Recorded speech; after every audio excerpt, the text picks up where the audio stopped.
আসসালামু আলাইকুম, শুভ সকাল। সবাইকে স্বাগত জানাচ্ছি আমার দেশ আজকের লিড নিউজে। সঙ্গে আছি তাহমিনা তাসির। আমাদের আজকের লিড নিউজের শিরোনাম, ১/১১ কুচক্রী লেফটেন্যান্ট জেনারেল মামুন রিমান্ডে। নিউজটি লিখেছেন ওয়াসিম সিদ্দিকী। চলুন দর্শক, জেনে নেওয়া যাক লিড নিউজটির বিস্তারিত।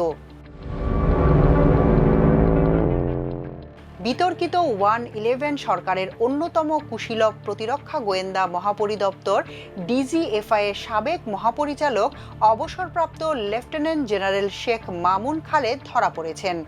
গত বুধবার রাত 12:30টার দিকে রাজধানীর মিরপুর ডিওএইচএস এর বাসা থেকে তাকে গ্রেফতার করে ঢাকা মহানগর গোয়েন্দা পুলিশ।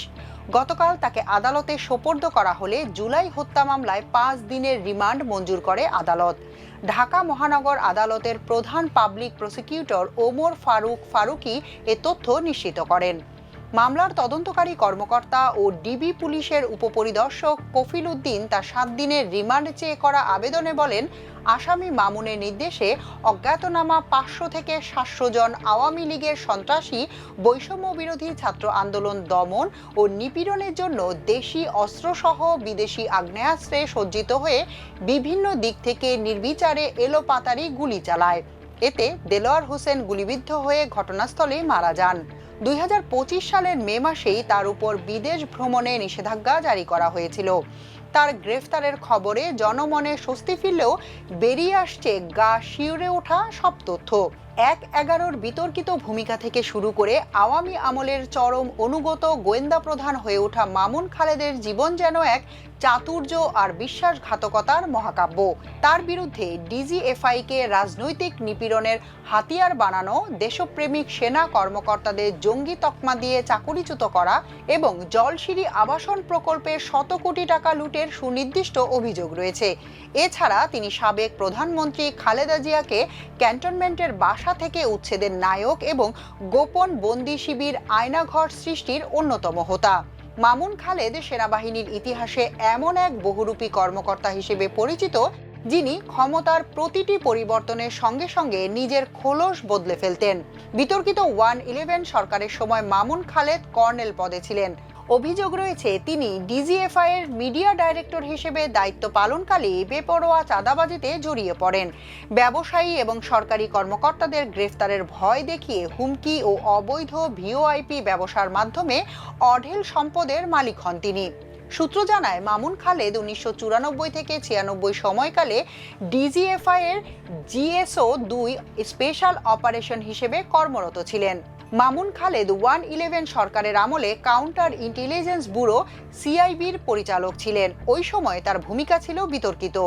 1-11 এর সময়কালে গ্রেফতার হওয়া রাজনীতিবিদদের রিমান্ডের নামে জিজ্ঞাসাবাদ সহ তাদের যেসব অডিও ভিডিও ছাড়া হতো, এই মামুন খালেদ তার নেপথ্যে ছিলেন বলে অভিযোগ রয়েছে। ১/১১ সরকারকে টেকসই ও দীর্ঘস্থায়ী করার জন্য ওই সময় তিনি ব্রিগেডিয়ার জেনারেল এটিএম আমিন এবং ব্রিগেডিয়ার জেনারেল বারীকে বিভিন্ন প্রজেক্ট পেপার ও সিডি তৈরি করে দিতেন বলে শোনা যায়। এমনকি তৎকালীন সেনাপ্রধান জেনারেল মঈন আহমেদকেও বিভিন্ন পরামর্শ দিতেন তিনি। 1-11 সরকারের সময় জেনারেল মাসুদ উদ্দিন চৌধুরী এবং মঈন আহমেদের আস্থাভাজন হয়ে তিনি পদোন্নতির সিঁড়ি বেয়ে উপরে ওঠেন।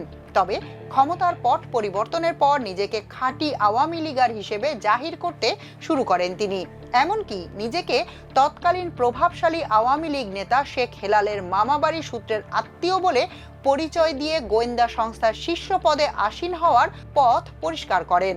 অভিযোগ রয়েছে, তিনি ১/১১ সরকারের সময় সাব জেলে থাকা 2 নেত্রীরই আস্থা অর্জনের কৌশলী নাটক সাজিয়েছিলেন, যাতে যে কেউ ক্ষমতায় আসুক তার পদোন্নতি নিশ্চিত থাকে। শেখ হাসিনার শাসনামলে 2011 থেকে 2013 সাল পর্যন্ত ডিজিএফআই এর মহাপরিচালক থাকাকালীন মামুন খালেদ সংস্থাটিকে একটি নিপীড়ক ও খুনি বাহিনীতে পরিণত করেছিল বলে অভিযোগ রয়েছে। তাকে আয়নাঘর নামক গোপন বন্দিশালার অন্যতম হোতা বলা হয়। তার হাত ধরেই আয়নাঘর প্রতিষ্ঠা হয় বলে অভিযোগ রয়েছে। শুধু রাজনৈতিক প্রতিপক্ষই নয়, সেনাবাহিনীর অভ্যন্তরে নিজের প্রভাব বিস্তার করতে তিনি শতাধিক দেশপ্রেমিক সেনা কর্মকর্তাকে জঙ্গি আখ্যা দিয়ে মিথ্যা অভিযোগে চাকুরিচ্যুত করেন ও জেল হাজতে পাঠান। জানা গেছে, 3 বারের প্রধানমন্ত্রী খালেদা জিয়াকে তার সেনানিবাসের দীর্ঘদিনের স্মৃতি বিজড়িত বাড়ি থেকে উচ্ছেদের সঙ্গে সরাসরি জড়িত ছিলেন এই মামুন খালেদ। 2012 সালে মেজর জিয়াকে গুম করার নেপথ্যে মামুন খালেদের সক্রিয় ভূমিকা ছিল। জাতীয় প্রেস ক্লাবের সাবেক সাধারণ সম্পাদক সৈয়দ আফদাল আহমদ সহ বরেণ্য সাংবাদিক ও ভিন্ন মতাবলম্বীদের উপর অমানসিক নির্যাতনের অভিযোগও রয়েছে তার বিরুদ্ধে। ভারতীয় গোয়েন্দা সংস্থার সঙ্গে তার বিশেষ সখ্য এবং বিডিআর হত্যাকাণ্ডের সময় আগাম তথ্য জেনেও ব্যবস্থা না নেওয়ার মতো গুরুতর অভিযোগও রয়েছে তার বিরুদ্ধে। সাধারণ সেনা অফিসাররা মামুন খালেদকে চেনেন তাদের অর্থ আত্মসাৎকারী হিসেবে। জলসিঁড়ি আবাসন প্রকল্পের দায়িত্ব পাওয়ার পর তিনি দুর্নীতির বিশাল সাম্রাজ্য গড়ে তোলেন। অভিযোগ রয়েছে আশিয়ান সিটির মাধ্যমে ওই প্রজেক্টের কাজ সম্পূর্ণ করার লক্ষ্যে নজরুল ইসলামের সঙ্গে চুক্তিবদ্ধ হন তিনি। মামুন খালেদ সর্বমোট 3টি চুক্তি স্বাক্ষর করেন আশিয়ান সিটির সঙ্গে। তার মধ্যে 2টি চুক্তি হয় 2011 সালের 20 মার্চ, অন্যটি একই বছরের 25 মে। এসব চুক্তিতে তার সহযোগিতায় ছিলেন সাবেক কয়েকজন জুনিয়র অফিসার। মামুন খালেদ প্রথম চুক্তিতে অফিসারদের জন্য 3000 বিঘা জমি কেনার চুক্তি করলেও ওই দিনই তা পরিবর্তন করে 2200 বিঘার চুক্তি করেন।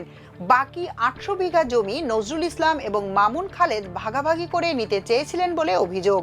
পরে তারা সিদ্ধান্ত পরিবর্তন করে আবার তৃতীয় চুক্তি করেন, যেখানে শুধুমাত্র 2200টি প্লটের কথা উল্লেখ আছে এবং অফিসারদের প্রত্যেককে 5 কাঠা করে জমি দেওয়ার কথা থাকলেও তিনি তাদের 4 কাঠা করে দেওয়ার জন্য নতুন চুক্তি করেন। লাখ লাখ টাকা জমা দিলেও হাজার হাজার সেনা কর্মকর্তার কয়েকশো কোটি টাকা লোকসান হয়। অফিসারদের জমা দেওয়া 1001 কোটি টাকারও বেশি দিয়ে তিনি নিজের শ্বশুর ও শ্যালকের নামে একাধিক কোম্পানি গড়ে তোলেন। মামুন খালেদের শেয়ার বাজার কেলেঙ্কারির তথ্য আরও ভয়াবহ। 1/11 সময় জাগো বাংলাদেশ নামে একটি রাজনৈতিক দল প্রতিষ্ঠান নামে তিনি ব্যাপক চাঁদাবাজি করেন বলে অভিযোগ। বিএনপি নেতা একরামের অফিস থেকে জোরপূর্বক 40 লাখ টাকা শেয়ার লিখে নেয়ার অভিযোগ আছে, যার বর্তমান মূল্য 5 কোটি টাকার বেশি। তার বিওপি অ্যাকাউন্টের মাধ্যমে 111-এর মাত্র 1 বছরে 170 কোটি টাকা লেনদেনের তথ্য পাওয়া গেছে। অভিযোগ রয়েছে ওবায়দুল করিমের ওরিয়ন ল্যাবরেটরিজ, ইউনাইটেড এয়ার ও মোসাদ্দেক আলীর বিভিন্ন কোম্পানির কোটি কোটি টাকার শেয়ার তিনি নিজের ও আত্মীয়ের নামে লিখে নিয়েছেন। সালমান এফ রহমানকে আইএফআইসি ব্যাংকের চেয়ারম্যান বানানোর পুরস্কার হিসেবে তিনি 25 লাখ টাকার শেয়ার গ্রহণ করেছিলেন বলেও জানা যাচ্ছে। আওয়ামী লীগ সরকারের প্রথম 4 বছরে শেয়ার বাজারে তার বার্ষিক টার্নওভার ছিল গড়ে 190 কোটি টাকা। অবসরপ্রাপ্ত লেফটেন্যান্ট জেনারেল মামুন খালেদকে রিমান্ডে নিয়ে জিজ্ঞাসাবাদ করলে গত 1.5 দশকের অনেক গুম, খুন এবং দুর্নীতির চাঞ্চল্যকর তথ্য বেরিয়ে আসবে বলে আশা করছেন সংক্ষুব্ধ ছাত্র জনতা ও ভুক্তভোগী সেনা কর্মকর্তারা। সাংবাদিক সৈয়দ আফদাল আহমদের ফেসবুক পোস্ট। দেশনেত্রী খালেদা জিয়ার মুক্তি চেয়ে 700 সাংবাদিকের বিবৃতি কেন অর্গানাইজ করলাম, এটাই ছিল অপরাধ। ফেসবুক পোস্টে জাতীয় প্রেস ক্লাবের সাবেক সাধারণ সম্পাদক বরেণ্য সাংবাদিক সৈয়দ আফদাল আহমদ উল্লেখ করেন, অবসরপ্রাপ্ত lieutenant general Mamun Khaled brigadier হিসেবে 1/11 সময় ডিজিএফআই এর মিডিয়া উইংয়ের দায়িত্বে থাকাকালীন আমাকে তার অফিসে ডেকে নিয়ে লেফটেন্যান্ট কর্নেল গোলাম মাওলাকে দিয়ে অমানবিক নির্যাতন করিয়েছিলেন। চৈত্রের তীব্র গরমের মধ্যে একটি আলো বাতাসহীন দম বন্ধ হওয়ার মতো ঘরে বন্দী করে রেখেছিলেন। আমার অপরাধে ছিল দেশনেত্রী খালেদা জিয়ার মুক্তি চেয়ে গণমাধ্যমে 700 সাংবাদিকের বিবৃতির উদ্যোগ কেন আমি নিয়েছিলাম সে কথা সংক্ষেপে তুলে ধরছি। 1/11 সেনা সমর্থিত জরুরি সরকার ক্ষমতায় আসার পর সাবেক প্রধানমন্ত্রী দেশনেত্রী খালেদা জিয়াকে গ্রেফতার করা হয়। মিছিল, মিটিং ও লেখালেখি সবকিছুর উপর জরুরি আইনের নিষেধাজ্ঞা দেওয়া হয়। ম্যাডাম খালেদা জিয়ার কারাবরণ মেনে নিতে পারছিলাম না।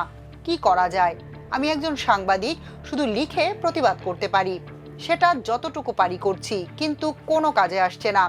মাথায় এলো ম্যাডাম খালেদা জিয়ার মুক্তি চেয়ে সাংবাদিকদের স্বাক্ষর অভিযান সংবলিত বিবৃতির ব্যবস্থা করতে হবে। কাজটি করতে হবে খুব গোপনীয়তার সঙ্গে, কারণ অনেকের সংযোগ আছে আর্মিদের সঙ্গে। জানাজানি হয়ে গেলে পুরো পরিকল্পনা ভণ্ডুল হয়ে যাবে। আমার খুব বিশ্বস্ত 2জন সাংবাদিক নেতার সঙ্গে কথা বলে তাদের পরামর্শ নিয়ে কাজ শুরু করলাম। দেশনেত্রী খালেদা জিয়ার মুক্তি চেয়ে বিবৃতির খসড়া তৈরি করলাম। বিবৃতির খসড়া জায়জায়দিন সম্পাদক শ্রদ্ধেয় শফিক রেহমান ভাইকে দেখালে তিনি তাতে প্রধানমন্ত্রী খালেদা জিয়ার নারী শিক্ষা ও নারীর ক্ষমতায়নের অবদানের কথাও সংযোজন করলেন।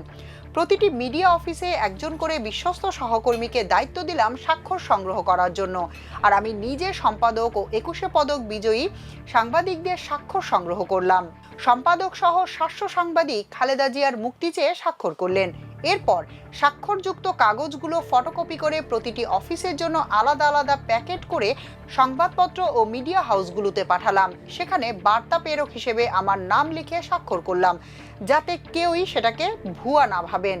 কাজটি করেছিলাম খুব গোপনীয়তার সঙ্গে। ডিজিএফআই জেনে গেলে খবরটি ছাপার ব্যাপারে নিষেধাজ্ঞা জারি করত।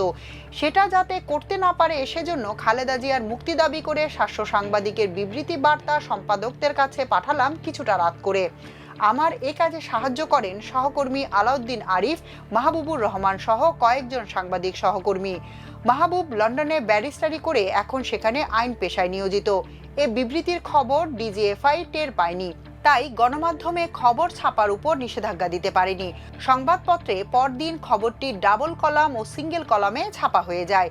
বিবিসি সহ আন্তর্জাতিক মিডিয়াতেও খবরটি প্রচারিত হয়। খালেদা জিয়ার মুক্তির জন্য সাংবাদিক সমাজ দাঁড়িয়ে গেছেন, চারদিকে সবাই খুশি। ডিজিএফআই বিপদে পড়ে যায়। বিশেষ করে মামুন খালেদ বিষয়টি জানতে পারেননি। ব্যর্থতার দায়ভার এসে পড়ে তার উপর। জরুরি আইনের নিষেধাজ্ঞার মধ্যে এমন দুঃসাহসিক ঘটনা কিভাবে ঘটল? 700 সাংবাদিকের বিবৃতিতে 1 নম্বর স্বাক্ষরদাতা ছিলেন কিংবদন্তিতুল্য সাংবাদিক আতাউস সামাদ, এরপর শফিক রেহমান, আতিকুল আলম, রিয়াজউদ্দিন আহমেদ প্রমুখ। পরদিন যা হবার তাই হলো। ডিজিএফআই থেকে আমাকে ডাকা হলো চিফ রিপোর্টারদের সঙ্গে একটি বৈঠকের কথা বলে। আমি বুঝতে পেরেছিলাম যে হয়তো জবাবদিহি করতে হবে। আমার সহকর্মী ও বন্ধু লেফটেন্যান্ট রুশদকে সঙ্গে নিয়ে সেখানে যাই। রুশদকে বলা হলো কিছুক্ষণ পরে সভা হবে, আপনার থাকার দরকার নেই। তিনি চলে গেলেন। এরপর লেফটেন্যান্ট কর্নেল গোলাম মাওলার অমানবিক নির্যাতনের শিকার হলাম। আমার বাবা একজন আলেমে দিন ছিলেন। মসজিদের একজন খতিব ও পীর সাহেব হিসেবে সারা জীবন আদর্শ জীবনযাপন করেছেন, মানুষের কল্যাণ করে গেছেন। কিন্তু ওই আর্মি অফিসার আমার বাবাকে উদ্দেশ্য করে, এমন একজন আলেমে দিনকে উদ্দেশ্য করে যে ভাষায় গালিগালাজ করেছিলেন, আমার তখন মনে হলো এর চেয়ে আমার মরণ হলো না কেন। আমি ওই অফিসারকে বাবার পরিচয় দেয়া সত্ত্বেও তিনি কর্ণপাত করেননি, গালি অব্যাহতই রেখেছিলেন। তেমনি সেদিন স্কুল থেকে ছেলেকে বাসায় নেওয়ার দায়িত্ব ছিল আমার, কিন্তু ডিজিএফআই এর অফিসে আটক থাকায় বাসায় বা স্কুলে খবর দিতে পারিনি। ফলে স্কুল কর্তৃপক্ষ ছুটির কয়েক ঘন্টা পর ছেলেকে বাড়ি পৌঁছায়। অফিস এবং বাসা থেকে আমার খোঁজ শুরু হলে লেফটেন্যান্ট রুশদ ভাই সাংবাদিকদের জানান এবং ডিজিএফআই অফিসে যোগাযোগ করেন। এরই মধ্যে বিষয়টি সাংবাদিকদের মধ্যে জানাজানি হওয়ার পর তারা রাতে প্রেস ক্লাব থেকে বিক্ষোভ মিছিল করার সিদ্ধান্ত নেন। এ খবর পেয়ে ডিজিএফআই রাতে অবশেষে আমাকে ছেড়ে দেওয়ার সিদ্ধান্ত নেন। এত বছর পর আজ সেই মামুন খালেদ তাদের সেই ঘৃণ্য অপকর্মের জন্য ধরা পড়েছেন। খবরটি দেখে খুব ভালো লাগছে। পাপের জন্য কিছুটা হলেও প্রায়শ্চিত্ত করুন মামুন খালেদ। আদালতে যা বললেন মামুন খালেদ। গতকাল শুনানির সময় মামুন খালেদ আদালতে দাবি করেছেন আশিয়ানের নজরুলের 1500 কোটি টাকা উদ্ধারের দায়িত্ব দেওয়া হয়েছিল তাকে। তিনি শুধু সেই দায়িত্ব প্রক্রিয়ায় যুক্ত ছিলেন। আয়নাঘর প্রসঙ্গে জেনারেল মামুন বলেন, আমার মেয়াদে কোনো অভিযোগ ছিল না এবং এ বিষয়ে একাধিকবার শুনানিতে অংশ নিয়েছি। যে মামলায় গ্রেফতার করা হয়েছে সে মামলা সম্পর্কে ডিজিএফআই এর সাবেক প্রধান বলেন, মামলার ঘটনার সময় তিনি ঘটনাস্থলে ছিলেন না। তিনি বলেন, অবসর নেওয়ার পর আমি দীর্ঘ সময় ধরে সিভিলিয়ান হিসেবে জীবনযাপন করছি। আমি কোনো রাজনৈতিক কর্মকাণ্ডে জড়িত হইনি। মামুন আরও বলেন, 1/11 সময় আমি কুমিল্লায় কর্মরত ছিলাম। সে সময় বর্তমান প্রধানমন্ত্রী তারেক রহমানের জামিনের ব্যাপারে আমি সরাসরি ভূমিকা পালন করেছি। মামুনের পক্ষে আইনজীবী মোর্শেদ হোসেন শাহিন ও নজরুল ইসলাম রিমান্ড বাতিল চেয়ে জামিন আবেদন করেন। তারা বলেন, মামলার এজাহারে মামুন খালেদের নাম নেই এবং ঘটনার সময় তিনি সেখানে উপস্থিত ছিলেন না। 2016 সালে তিনি অবসরে গিয়েছেন এবং একজন পেশাদার কর্মকর্তা হিসেবে তিনি শুধু দায়িত্ব পালন করেছেন। রাষ্ট্রপক্ষে মহানগর পিপি ওমর ফারুকি রিমান্ডের পক্ষে শুনানি করেন। তিনি বলেন, আসামি মামুন খালেদ 1/11 অন্যতম কুশীলব ছিলেন। পরবর্তীকালে শেখ হাসিনাকে ক্ষমতায় আনতে সহযোগিতা করায় পুরস্কার স্বরূপ তাকে ডিজিএফআই এর প্রদান করা হয়। জেনারেল মামুনের সময়কালেই আয়নাঘর তৈরি করা হয়, যেখানে সাধারণ মানুষকে নির্যাতন ও পুড়িয়ে মারার মতো অপরাধ সংঘটিত হয়েছে। পিপি আরও অভিযোগ করেন, 3 বারের সাবেক প্রধানমন্ত্রী খালেদা জিয়াকে সেনানিবাসের বাসা থেকে এক কাপড়ে বের করে দেওয়ার নেপথ্যে ছিলেন এই মামুন খালেদ। তার নির্দেশেই গত 19 জুলাই মিরপুরে ছাত্র জনতার উপর গুলি চালানো হয়, যাতে দেলোয়ার নামের এক ব্যক্তি নিহত হন। এছাড়া জলসিঁড়ি প্রকল্পের কোটি টাকা হাতিয়ে নেওয়ার কথাও বলেন পিপি, যে কারণে ইতিমধ্যে আদালত তার স্ত্রী সহ বিদেশ যাত্রায় নিষেধাজ্ঞা দেয় বলে জানান পিপি ওমর ফারুকি। এখনকার মতো এ পর্যন্তই। সবাই ভালো থাকুন, সুস্থ থাকুন আমার দেশের সঙ্গে। চ্যানেলটি ভালো লাগলে সাবস্ক্রাইব করুন। আল্লাহ হাফেজ।